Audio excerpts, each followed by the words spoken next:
Yes, thank you, Mr. Chairman.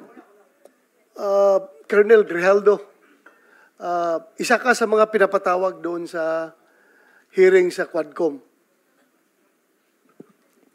Yes, Your Honor. Well, pwede mong i-share kung anong gusto mong i-share dito sa committee na ito? Yes, Your Honor. Right. Mr. Chair, Your Honors, sa ating lahat, magandang hapon. Allow me to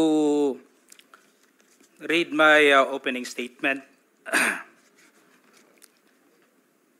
Matapos ang House Quadcom hearing na umabot ng 14 hours, dumating ako sa bahay ng madaling araw ng October 23. Kasagsagan ng bagyong